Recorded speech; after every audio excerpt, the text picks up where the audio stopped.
Hi, my name is Syed Imran Khan. I'm a BTech third year student. I have two siblings, one younger brother and one younger sister. My younger brother, he's in school, he's completing his schooling, and my younger sister, she is pursuing her degree. And my father is in central government employee, and my mom is a homemaker. And my hobbies are playing cricket, watching movies, and roaming around with friends and chit chatting and all. And I basically my aim is to become a software engineer, and to help my family in future, to help my brother to go, he wanted to go abroad for his studies, so I wanted to help him in that. And basically my we are in below average, middle class family, so I wanted to earn for my family. This was my story before 2007, and after 2007, in the month of March 2007, Makkah Masjid blast happened.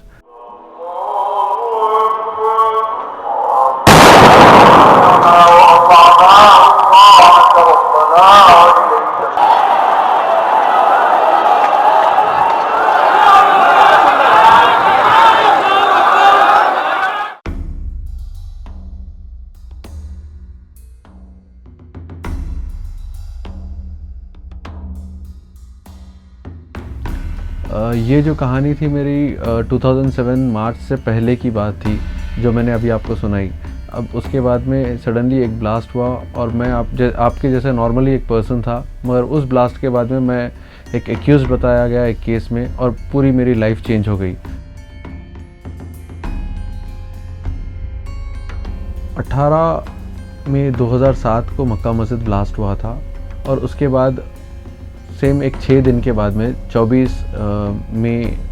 मई 2007 को मुझे उठाया गया था।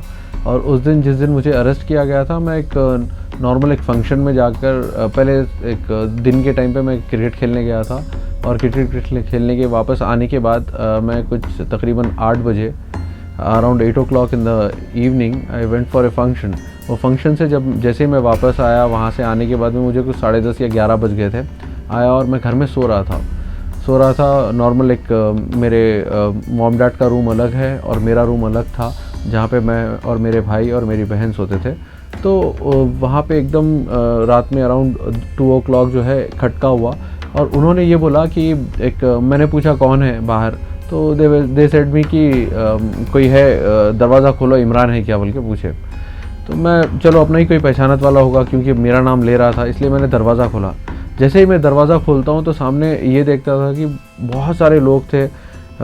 एक तकरीबन मैं जब देख के खुद परेशान हो गया कि इतने सारे जो लोग हैं मेरे घर पे आ गए थे, और कुछ लोग ये बिल्डिंग पे, कुछ लोग वो बिल्डिंग पे, कुछ लोग वो बिल्डिंग पे। मैं उनको देख के परेशान हो गया। मैं सोच रहा था कि ये गुंडे कौन है, जो शायद कोई चोरी करने आया हमारे घर पे, ऐसा सोच रहा था मैं। और सडनली उन्होंने मेरे मुंह पे एक काला कपड़ा डाल दिया वो टाइम पे, और पीछे से आके मेरे हाथ जो है एकदम हैंडकफ कर दिए, और मुझे घुटनों के बल घुटनों के बल बिठा दिया। और at that same moment my mom came out, and my mom was asking me कि who are these people and what the hell is going on. And I asked them who are you? So they told me that they are from some task force or some kind of force, and they are some special investigation team, and they have been formed to arrest me. I was shocked. Why the hell you wanted to arrest me, first of all? And I didn't even know why they are arresting me. I didn't even know why they came to me, and I didn't even know who the hell are they. They are the real police, or they are gunda or something, I don't know. So at that moment I told mom, मेरे mom को मैंने बोला कि ये लोग पता नहीं मुझे ये कौन है, अगर ये पुलिस वाले हैं तो I'll go to them and I'll say whatever, because I didn't do anything. So I promised my mom that I'll come back. I don't know why the hell they are taking me to police station. And my mom started crying and all. And at that moment my mom said ki why you are putting that black cloth on my face, my son's face. So they removed that cloth, and at that moment when I came down, I was shocked to see there were around 7 to 8 police vehicles with around 40 to 50 police personals with all the ammunition. They came to my home and they were like putting guns on my putting guns on me, and they were all around my house. On some few people are standing opposite to my house, and few people behind my house, and few people are standing here and there, and they came and they arrested me, and they have taken me to a remote location. I don't know which location is exactly that. And when suddenly they put me into some jeep and they have taken me to a remote location. Once they started their vehicle, they put that black cloth on my face once again, and they started calling to some people and saying them we have caught Imran, a big terrorist, successfully. And they were speaking in Hindi, और हिंदी में ये बोल रहे थे कि वो लोग हमने बहुत बड़े टेररिस्ट को पकड़ लिया है, इमरान नाम है उसका, वो हशमतपेट एरिया से उठाया है उसको, बोइनपल्ली से उठाया है, ये है वो है। और मैं खुद ये टाइम पे परेशान हो रहा था कि ये कौन से इमरान की बात कर रहे हैं और क्या है। So they were saying that time कि no, he was sleeping at that room. वो पूरा यही बात चल रही थी कि भाई क्या कर रहा था वो, तो शायद वो लोग पूछ रहे थे उसको कि वो क्या कर रहा था। दे सेड हिम कि नहीं, वो घर में सो रहा था। और मेरे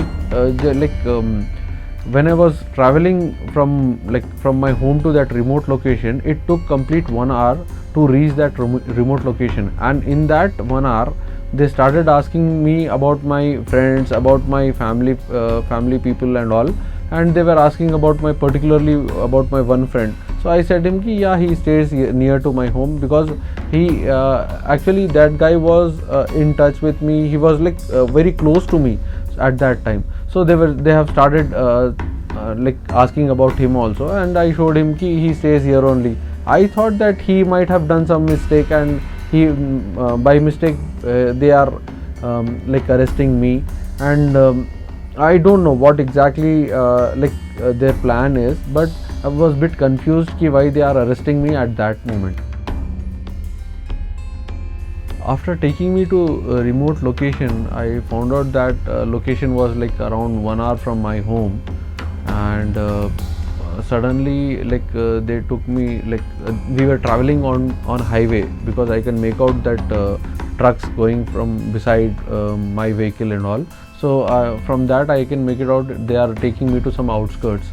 And after traveling for completely 1 hour, they took one right turn and they took me into one big farmhouse. And that was really big farmhouse, because when they were giving me third degree torture, when I was shouting, nobody came to my rescue. So I thought that it is a very big farmhouse. And when they took me into that farmhouse, there were around 15 to 16 police personnel sitting. They were sitting over there, and they removed my black cloth over there, and they removed my handcuff, and they said ki you sit there.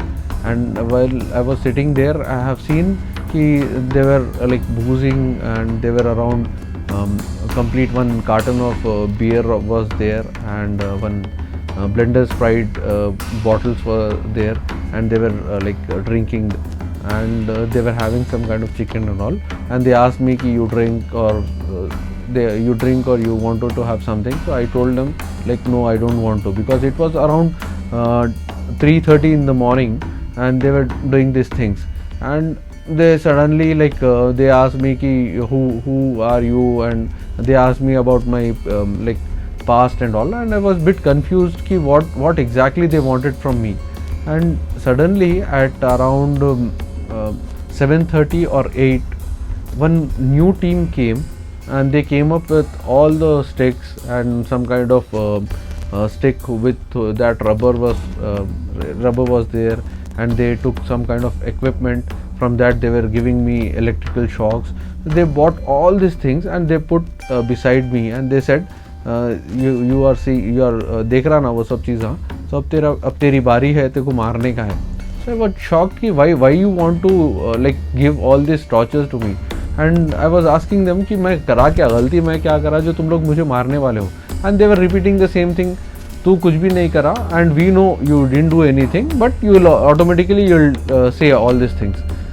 At that moment I was bit confused ki whether they are going to do the same thing what they are saying, but like they were just giving me a kind of like हुल दे के छोड़ दे रहे थे ऐसा.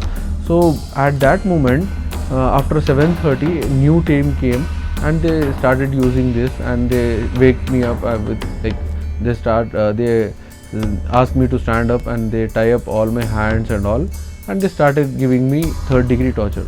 And this third degree torture was for completely 3 days. They didn't like for complete one night they didn't allow me to sleep, and they were continuously giving me like they were hitting me with anything.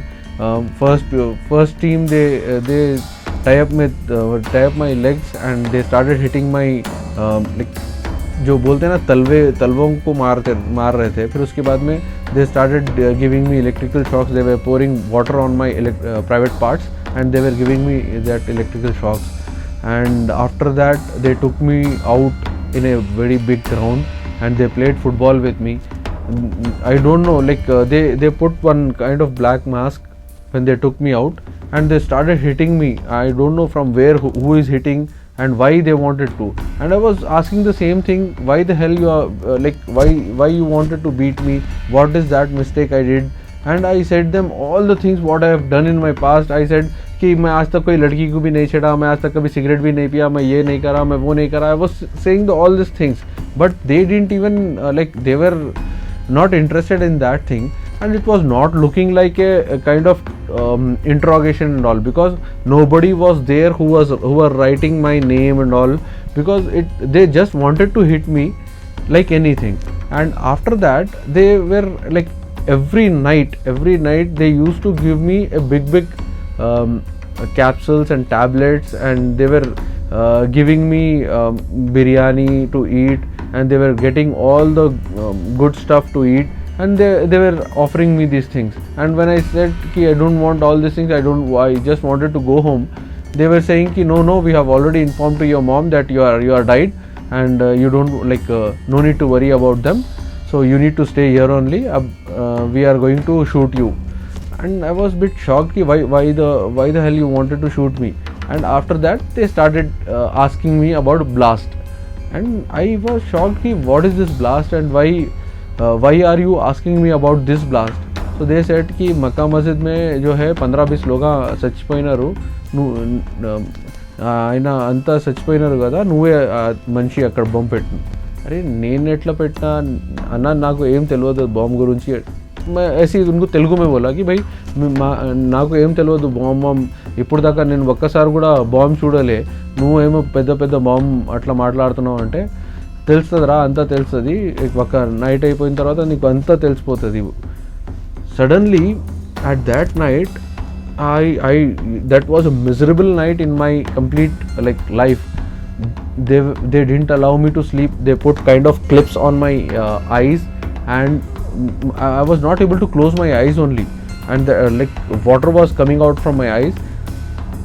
And you know what, this is a kind of, I don't know why the hell they wanted to like beat me. If they want, they can write anything and they can show me into the court, but they beat me like anything, and they have made a very like big story. And when all this happens, and at the end they made a very big conspiracy, and they said that I am the one of the biggest commando and this that, and I don't know what exactly. But after 2-3 days, what they did is like they bought they bought all these tablets and all, and they asked me to eat. And once I had the tablets, once I had that things, so all the wounds on my body, it was gone, and I was like, again I was into a normal condition. Again next morning they started hitting me again.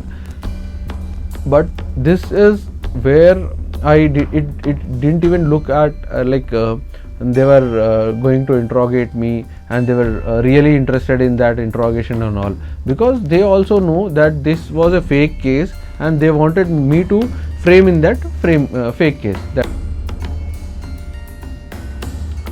After 3 days of completely third degree torture, On the fourth day, they have given me these tablets and all to eat, and after that, it was a normal conversation with them, and they said, no, everything is normal, and we have found out that you are nowhere involved in that cases and all, and but we have a doubt that just 8 days back we had a bomb blast in Makkah Masjid, and we were suspecting you. At that moment, I was really shocked. Ki no, why are you suspecting me in that Makkah Masjid blast? I'm born and brought up here itself in Hyderabad. I've never I don't know what is this, and I was studying in Kendriya Vidyalaya, that is a very military school, and I have completed my intermediate in Sultan Loom. I have never been out of this Hyderabad, and they told that we were suspecting you that you have spent almost 10 years in Pakistan and taken a training in a commando training in some Pakistan occupied Kashmir, and you have came back here in Hyderabad and you did that blast. And I was shocked, and I've asked them, you are relating me to some cases which is directly influencing my community. My community people have suffered over there, and you are relating me to that cases. So it is wrong. But what they did, after 4 days, they took me back to that North Zone police station, which is there at some location, Patni, and it was completely 1 hour. And then, and one more thing, what happened is in that 3 days, at one night they took me out on some highway, and they put one black cloth on my face, and they asked me, if you have not done anything, then we'll give you a chance, you can run from here and we'll not do you anything. And I told them why I would go in this way, because you took me from my home and you brought me, so I'll go with you only, I'll not go alone. So they said me, no, you can go and you can do whatever you want to. I was a bit shocked. I think that they were planning to do some kind of encounter, and they were trying to implement that case in that way. So they have checked me in that way as well, whether I would run or do something. But I've never gone, and you know what, they dropped me at some kind of location, because I was having that cloth on my face, so I was not able to see where exactly this is. But I was running with that vehicle, and I was carrying a kind of I was just holding that door, and I was not leaving that door. So and after that, they brought me into that farmhouse once again, and they fire from very close to me. They did some 2-3 fires, and they said me, now again we have killed 2-3 people, and now we are going to kill you, and say the truth. And I was a bit shocked, what is the truth, and what exactly you want from me. And they said, no, you just say me what you did that blast or no. So I was no, I didn't, I don't know about that blast and all. So मैंने उनको बोला कि भाई मेरा ये blast से कुछ लेना देना नहीं है, और इस ब्लास्ट से क्या कोई भी ब्लास्ट से मेरा लेना देना नहीं है, कोई ऐसे लोगों को मैं जानता भी नहीं, और मेरा कुछ लेना मैं एक नॉर्मल, मेरे कितने फ्रेंड्स हैं, मैं आप चेक कर ले सकते हैं, मेरे कितने दोस्त हैं, मैं कहाँ रहता हूँ, मैं कहाँ जॉब करता हूँ, मैं क्या करता हूँ, सब आपको पता है, फिर आप मुझे ये केसेस में क्यों वो कर रहे हैं. So suddenly after that they said कि नहीं, I will take you back to police station, and then वहाँ से एक प्रोसीजर रहता है, और प्रोसीजर करके हम तेरे को छोड़ देंगे. आई वॉज बिट हैप्पी कि चलो भाई, इन लोगों का शायद शक था और शक क्लियर हो गया, and they were doubting on me, and now they are gonna leave me. And when I've been when they have taken me back to that police station, I was shocked to see there were around 40 to 50 boys sitting in that chamber from first only, and they were brought in the same case, and they have also faced the same thing what I faced. And I was a bit shocked कि they were asking them कि they knew me, and they were asking me that I knew them or not.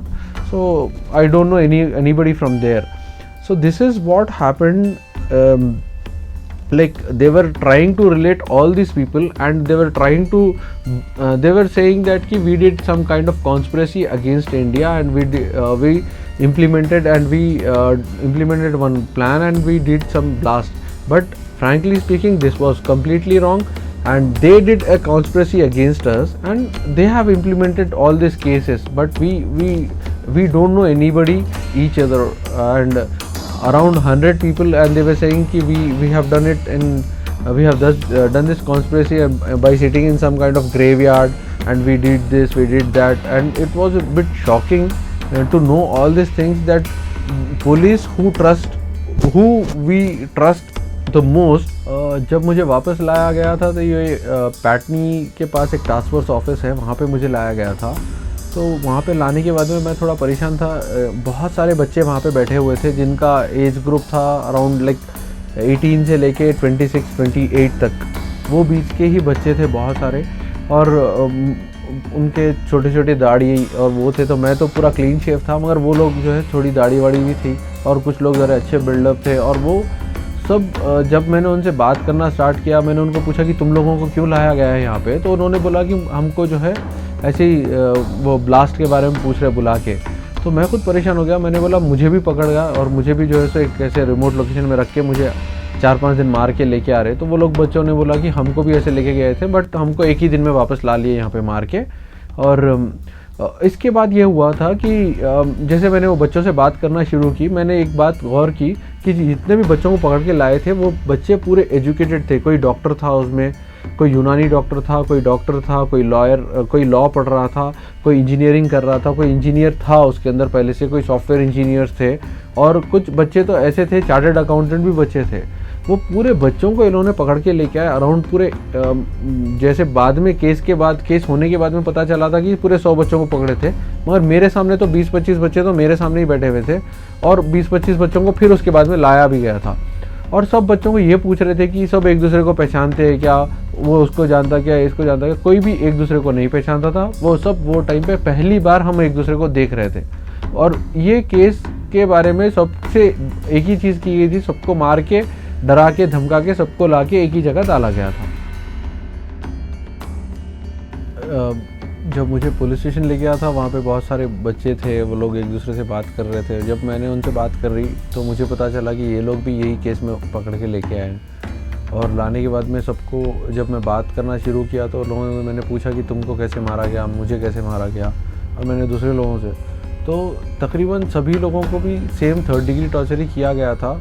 But वो लोगों से सबसे ज़्यादा जो torture किया गया था मुझे किया गया था, जैसे 4 दिन मुझे रख के मारा गया था। फिर मैंने जब उन्हें बोला कि मुझे इलेक्ट्रिक शॉक्स दिए गए, और मेरे जो बोलते ना कि मुझे बांध के उल्टा लटकाया गया था।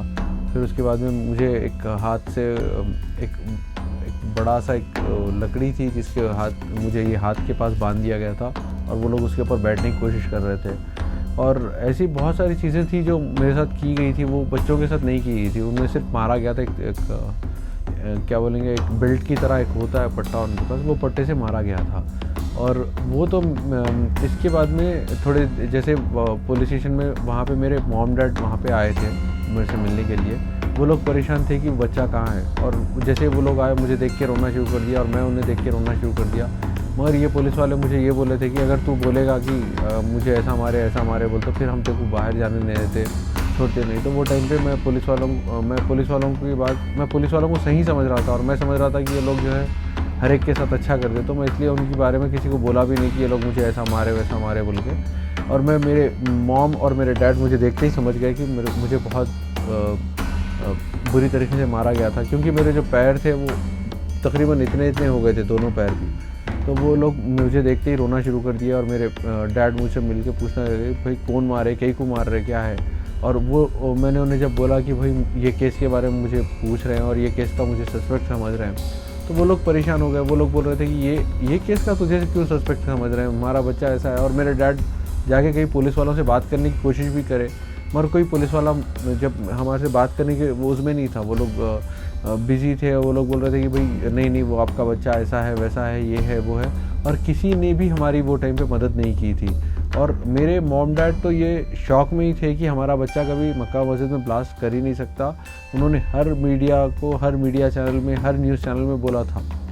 और कई लोग मेरे घर पे वो टाइम पे क्या हुआ था कि एट द सेम टाइम जैसे मुझे पकड़ा गया, दूसरे या तीसरे दिन पेपर में आ गया था कि एक मक्का मस्जिद ब्लास्ट में जो है एक बच्चा पकड़ा गया इमरान हसनपेट एरिया से। तो मेरे एरिया के जो आजू बाजू के कई लोग थे वो लोग आ गए मेरे घर पे, पत्थर वत्थर मारना शुरू कर दिया उन्होंने, और मेरे भाई को बाहर निकलने से रोका गया। फिर मेरे मॉम डैड को भी बाहर नहीं निकलने दे रहे थे। वो टाइम पे ज़रा जो मीडिया वाले थे उन्होंने कुछ मदद की थी, जिसकी वजह से सब थोड़ा नॉर्मल हुआ था।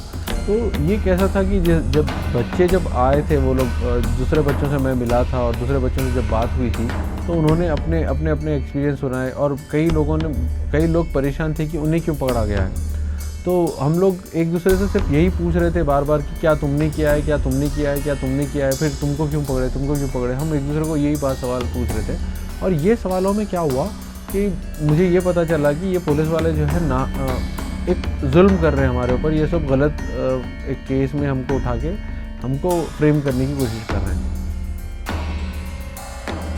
हम पुलिस स्टेशन में मुझे 10 दिन रखने के बाद में ये लोग मुझे कुछ पेपर्स पे सिग्नेचर करने के लिए बोल रहे थे, और बहुत सारे इन्होंने एक वीडियो कैमरा लिया। वीडियो कैमरे में मुझे बोला गया कि तुम ये कबूल करो कि तुमने मक्का मस्जिद में ब्लास्ट करवाया है, ये है वो है। तो मैं उन्हें बोल रहा था कि मेरा इस ब्लास्ट से कुछ लेना देना नहीं है, कुछ नहीं है। फिर ये वो, फिर इन्होंने क्या किया कि मेरे छोटे भाई और छोटी बहन को लाए मेरे सामने। लाने के बाद में वो टाइम पे मैं टूट गया था। वो टाइम पे मैं बोला कि भाई तुम मेरे छोटे भाई को बहन को, अब ये बोल रहे थे कि तेरी छोटी बहन को जो है बोल तो ये केस में डाल देते, तेरे भाई को भी ये केस में डाल देते, तेरे माँ बाप को ये कर देते, वो कर देते, मेरे फैमिली के ऊपर चले गए लोग। तो वो टाइम पे मैंने उनको बोला कि आपको जो चाहिए मैं सिग्नेचर कर देता हूँ, जैसा बोलना है बोल दो, मैं बोल देता हूँ, but don't trouble my other family members.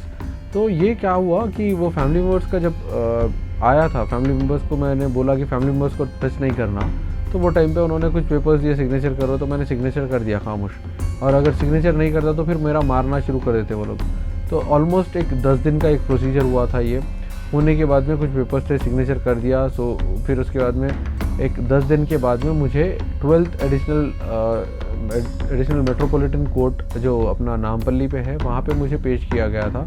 और वहाँ पे जज थे कोई पता नहीं, उनका जज का नाम तो नहीं पता मुझे, उनके सामने पेश किया गया था। और मेरे लाइफ में मैं फ़र्स्ट टाइम था जो मैं पुलिस स्टेशन गया था और वहाँ से डायरेक्टली कोर्ट के सामने, जज के सामने ही चला गया था। तो वहाँ पे जज के सामने जाने के बाद में जज ने पूछा कि क्या बाबू तुमको मारे क्या। तो ये लोग बोले थे कि तुम कभी नहीं बोलना हमको मारे बोल के। और मैं जाने के बाद में मैं पुलिस को जब भी मैं सही समझता था और मैंने बोला नहीं मारे, तो ओके राइट बोल के फिर उन्होंने क्या किया कि मुझे एक 14 दिन की कस्टडी में भेज दिया। 14 दिन की कस्टडी में डायरेक्टली मुझे चंचलगुड़ा जेल लेके चला गया। और चंचलगुड़ा जेल में जैसे ही मैं अंदर जाता हूँ तो वहाँ पे चंचलगुड़ा जेल में तो वहाँ एक स्टोरी ही अलग थी। और वो टाइम पे क्या हुआ था कि जैसे मैंने बोला, फिर एफआईआर कॉपी उन्होंने मुझे दी। एफआईआर कॉपी देना था तो मुझे नहीं दी थी। उसके बाद में मैंने फिर पूछा कि एफआईआर कॉपी, जज ने बोला कि तुम एफआईआर कॉपी ले लो इनके पास से। तो फिर वो टाइम पे कोई मेरे एडवोकेट भी नहीं थे, मुझे पता भी नहीं था कि मुझे एडवोकेट रखना है, केस लड़ना है, और ऐसे केसेस भी होते हैं, ऐसा है। मेरे मॉम डैड भी जज के सामने आके हाथ जोड़ के माफ़ी मांग रहे थे, बोल रहे थे कि भाई ये मेरा बच्चा कुछ नहीं करा, आप मेरे बच्चे को छोड़ दो। तो फिर जज ने बोला कि आप एक वकील को रखो, आपका केस लड़ेंगे वो, फिर उसके बाद में अगर आपका बच्चा बेगुनाह है तो छूटेगा। और ये सब चीज़ों के लिए मुझे तकरीबन 18 महीने लग गए। 18 महीने के बाद में ही मैं वापस आ सका वहाँ पे। और ये केसेस के बाद में क्या हुआ कि मुझे जेल में डाल दिया गया था। और एक जैसे मुझे जेल में डाला गया, वहाँ से मैं चंचलगुड़ा जेल में अंदर गया। अंदर जाने के बाद में मेरी एंट्री हुई। वहाँ पे मुझे कपड़े वपड़े उतार के मेरा पूरा चेकअप हुआ। मुझे मेडिकल उसके लिए बिछाया गया। फिर मेडिकल से वापस आने के बाद में मेडिकल चेकअप हुआ मेरा। फिर उसके बाद में चेकअप के बाद में वापस आने के बाद में मुझे लेके जाके एक ऐसे बैरक में डाल दिया जिसमें उन्होंने नॉर्मल जैसे सब लोग होते हैं, सभी कैदी होते हैं, वैसे बैरक में डाल दिया था। डालने के बाद में वहाँ पे क्या हुआ कि फिर थोड़े दिन के बाद में मेरे मॉम डैड वहाँ पे मिलने आए। फिर मैं उनसे मिलने गया। मिलने जाने के बाद में फिर मुझे बहुत सारी बातें पता चली कि ये लोगों ने मेरे बारे में क्या क्या बोला और क्या क्या करा, पूरे पेपर्स में क्या आ रहा था मेरे बारे में, ये सब चीज़ें क्या है, किस लिए हो रहा था, वो मेरे बारे में पूरा सा एक वो आया। और ये सब चीज़ों के बीच में क्या हुआ, मेरे एक अंकल थे शोएब जागीरदार करके, वो शोएब जागीरदार को भी उन्होंने एक केस के ऑलमोस्ट एक 10 दिन पहले ही पकड़ लिया था उनको भी। तो उनको भी पहले से ही जेल में डाल दिया था। तो वो जेल में डालने के बाद में बाद में फिर वो शोएब जागीरदार भी मुझे मिले थे। तो मैं परेशान था कि आप ये केस में आप क्यों आए। तो वो भी मेरे को बोल रहे थे कि तुम क्या करे। मैं उनको पूछ रहा कि वो मेरे को पूछ रहे तुम क्या करे। मैं उनको पूछ रहा था तुम क्या करे, मगर एक किसी को भी क्लैरिटी ये नहीं थी कि किसने क्या किया और हमको क्यों ये केस में फंसाया जा रहा है। तो फिर उसके बाद में एक था कि एक नईम करके एक बच्चा था, वो बच्चा जो है औरंगाबाद का बच्चा था। वो बच्चे को भी जो है ऐसे ही उन्होंने 7-8 केसेस में फंसा दिया, और केसेस में फंसाने के बाद में वो बच्चा जो है पासपोर्ट को अप्लाई करने के लिए हैदराबाद आया था। तो वो हैदराबाद आया था, वो अप्लाई करने के लिए नहीं आया था, वो जस्ट इंक्वायरी करने के लिए आया था। वो इंक्वायरी किया और वो उसको पता चल गया कि भाई जो महाराष्ट्र का पासपोर्ट है हैदराबाद से नहीं बन सकता, तो वो चला गया यहाँ से बस। तो वो टाइम पे क्या था कि वो टाइम पे वो मेरे अंकल के साथ मेरे घर पे आया था। किसी को ये नहीं मालूम था कि भाई वो ऐसा है वैसा है वो है ये है। अब मेहमान आए थे, हम भी बैठे खाना वाना खाए करे भिजा दिए, मगर वो बच्चे को भी जो है ऐसी रॉन्गली फेम करके उन्होंने वो उसको परेशान किया। उसके बाद सेम चीज़ मेरे साथ की उन्होंने और मेरे को भी परेशान किया। और ये जो केसेस उन्होंने डाले हैं हमारे ऊपर, जो भी केसेस डाले थे, ये केसेस में हर एक केस में उन्होंने एक्यूज्ड A1 को उसको बना दिया, फिर बाद में मुझे बना दिया, फिर तीसरा ऐसा। और बोला गया कि भाई तुम लोग ही हो जिन्होंने समझौता एक्सप्रेस में ब्लास्ट किया, मक्का मस्जिद में ब्लास्ट किया, ऐसा वैसा करके एक बड़ी स्टोरी एक पेपर्स में रोज़ आते थे। और मैं जेल में अंदर जब न्यूज़पेपर्स पढ़ता था मैं खुद परेशान हो जाता था। डेली न्यूज़पेपर में हेडलाइन में इमरान का नाम आ जाता था, और मैं अंदर जेल में बैठ के परेशान होता था। रोज़ रोता था मैं कि मैं ऐसा कुछ भी नहीं करा, ये सब झूठ है झूठ है झूठ है, मगर कोई मेरी बात सुनता नहीं था वो टाइम पे। और सडनली मुझे वहाँ से निकाल के एक ऐसे बैरक में भेजा गया जहाँ पे कोई नहीं, एक ऐसा बैरक बोलते हैं, एक जो हाई सिक्योरिटी बैरक बोलते हैं वहाँ पे। तो हाई सिक्योरिटी बैरक में उन्होंने मुझे लिख जाके रख दिया। हाई सिक्योरिटी बैरक में रखने के बाद में ये हुआ कि वो बैरक में ऑलमोस्ट जैसे ऐसे लोग रहते हैं जहाँ पे जिसको पूरी उम्र कैद की सज़ा हो गई, बड़े बड़े टेररिस्ट है, बड़े बड़े जो नक्सलाइट्स है, बड़े बड़े डॉन्स है, वो जगह पे वो लोगों को रखा जाता है, बाकी किसी को नहीं। मक्का मस्जिद ब्लास्ट के एग्जैक्टली 2 या 3 महीने के बाद में और एक ब्लास्ट हुआ। वो ब्लास्ट था लुम्बिनी पार्क और गोकुल चाट का ब्लास्ट। मेरा नार्को टेस्ट हुआ भी नहीं था वो टाइम पे। हम लोग अभी एंटर ही हो रहे थे, टीवी पे मेरी फ़ोटो आ रही थी और कुछ नीचे स्क्रोलिंग आ रही थी। ये स्क्रोलिंग क्या है, वो कन्नड़ में आ रहा था, TV9 था और वो चैनल का। तो वो टीवी में नार्को टेस्ट में तुमने बोल के आ रहा ना इसके अंदर बोल के, जबकि मेरा नार्को टेस्ट हुआ ही नहीं था। मैं सिर्फ नार्को टेस्ट के लिए जा रहा था और वहाँ पे ऑलरेडी TV9 पे ये न्यूज़ स्क्रोलिंग हो रही थी कि ये नार्को टेस्ट में मैंने कबूल कर लिया कि भाई मक्का मस्जिद का ब्लास्ट इसने ही करवाया है। उन्होंने डॉन अबू सलीम, अरे मैंने बोला, फिर मैंने उन्हें भी ऐसा बोल दिया कि जूते उते बाहर उतारो। और मैं फिर उनको जाके बोलना, भाई माफ़ कर दो मेरे को नहीं मालूम कि आप अबू सलीम हो।